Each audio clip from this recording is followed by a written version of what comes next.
Hello friends, ओम श्री गणेशाय नमः। ओम नमः शिवाय। आप सभी का स्वागत है आपके अपने यूट्यूब चैनल पर।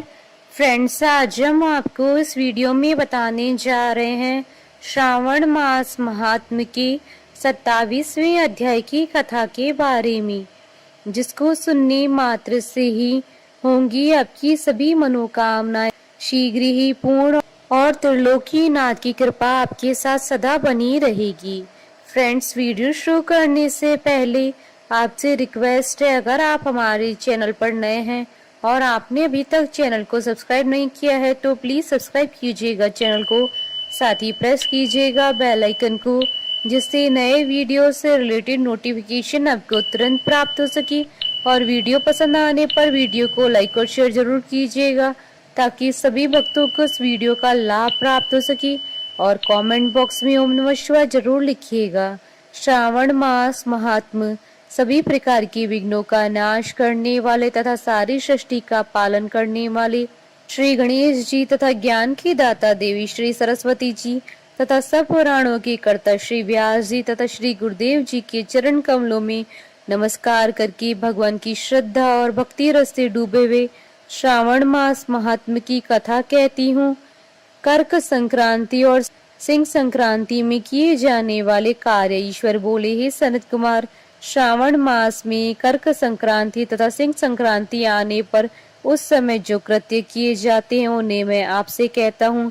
कर्क संक्रांति तथा सिंह संक्रांति के बीच की अवधि में सभी नदियां रजस्वला रहती हैं, अतः समुद्र गामिनी नदियों को छोड़कर उन सभी में स्नान नहीं करना चाहिए। कुछ ऋषियों ने यह कहा है कि अगस्त्य के उदय पर्यंत ही वे रजस्वला रहती हैं। जब तक दक्षिण दिशा के आभूषण स्वरूप अगस्त्य उदित नहीं होते तभी तक वे नदियां रजस्वला रहती हैं और अल्प जल वाली कही जाती हैं। जो नदियां पृथ्वी पर ग्रीष्म ऋतु में सूख जाती हैं और वर्षा काल में जब तक 10 दिन न बीत जाएं तब तक उनमें स्नान नहीं करना चाहिए। जिन नदियों की गति स्वतः 8000 धनुष तक नहीं हो जाती तब तक वे नदी शब्द की संज्ञा वाली नहीं होती, अपितु वे गढ़ती ही कही जाती हैं।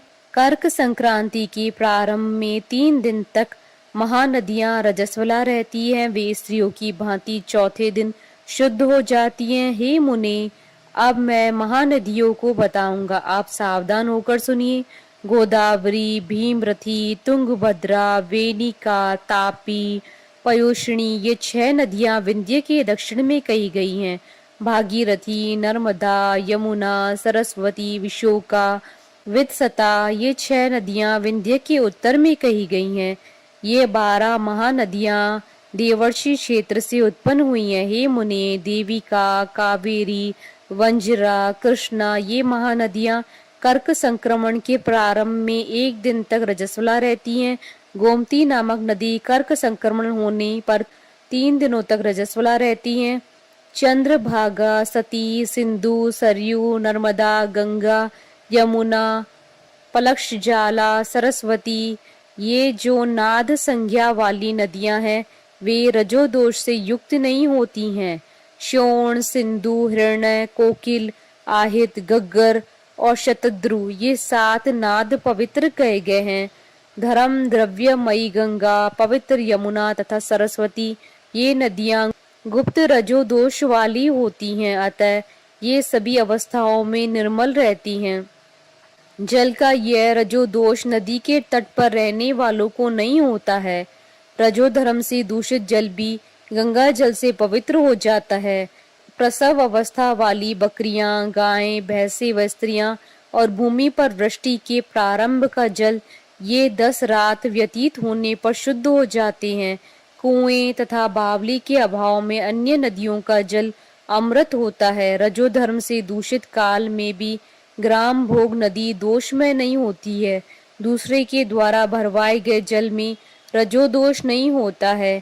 उपाकर्म में, उत्सर्ग कृत्य में, प्रातः काल के स्नान में, विपत्तियों में, सूर्य ग्रहण काल में तथा चंद्र ग्रहण काल में रजोदोष नहीं होता है।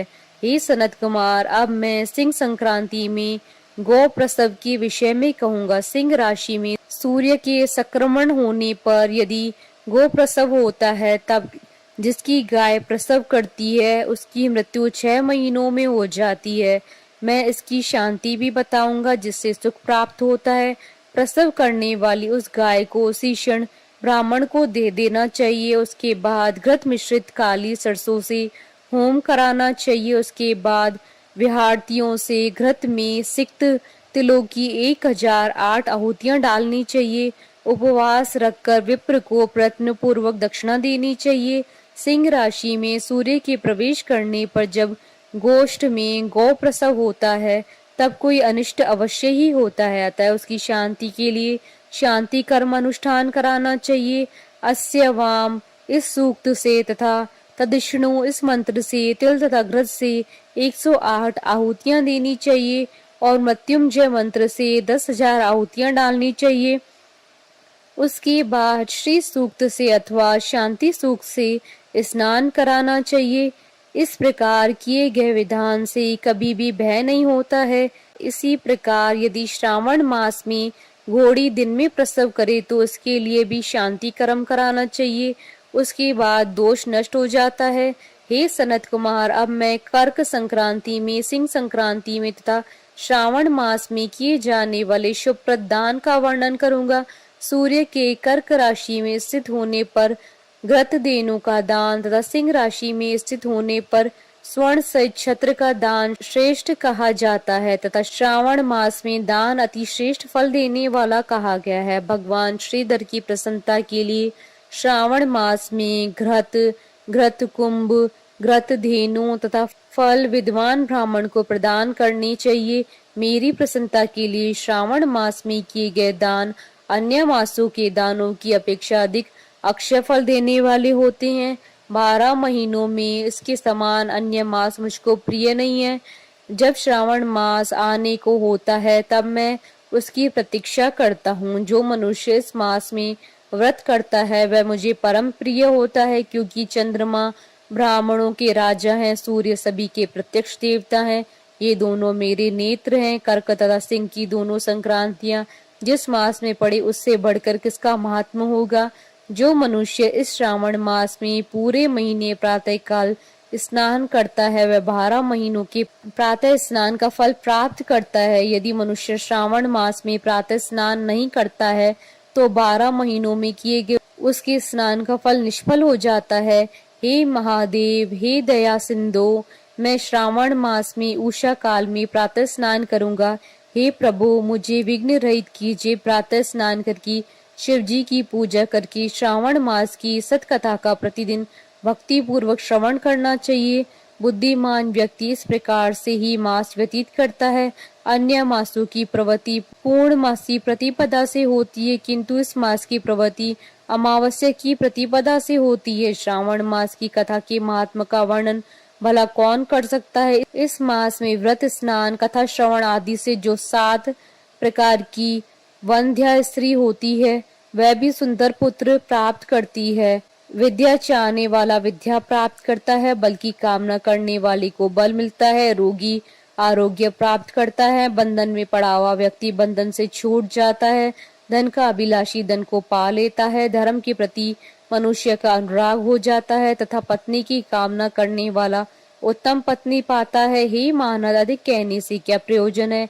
मनुष्य जो जो चाहता है उसको पा लेता है और मृत्यु के बाद मेरे लोक को पाकर मेरे सानिध्य में आनंद प्राप्त करता है। कथा सुनाने के बाद वस्त्र, आभूषण आदि से कथा वाचक की विधिवत पूजा करनी चाहिए। जिसने वाचक को संतुष्ट कर दिया उसने मानो मुझ शिव को प्रसन्न कर दिया। श्रावण मास का महात्म सुनकर जो वाचक की पूजा नहीं करता है, यमराज उसके कानों को छेदते हैं और वह दूसरे जन्म में बहरा होता है। अतः सामर्थ्य अनुसार वाचक की पूजा करनी चाहिए। जो मनुष्य उत्तम भक्ति के साथ इस श्रावण मास महात्म का पाठ करता है अथवा सुनता है अथवा दूसरों को सुनाता है, उसको अनंत पुण्य की प्राप्ति होती है। इस प्रकार श्री स्कंद पुराण के अंतर्गत ईश्वर सनत कुमार संवाद में श्रावण मास महात्म में नदी, रजो दोष, सिंह, गो प्रसव, सिंह कर्कट, श्रावण स्तुति, वाचक पूजा कथन नामक 27वां अध्याय पूर्ण हुआ। बोलिए भगवान शंकर माता पार्वती जी की जय। हमारे साथ इस वीडियो में अंत तक बने रहने के लिए आपका धन्यवाद। ओम श्री गणेशाय नमः। ओम नमः शिवाय।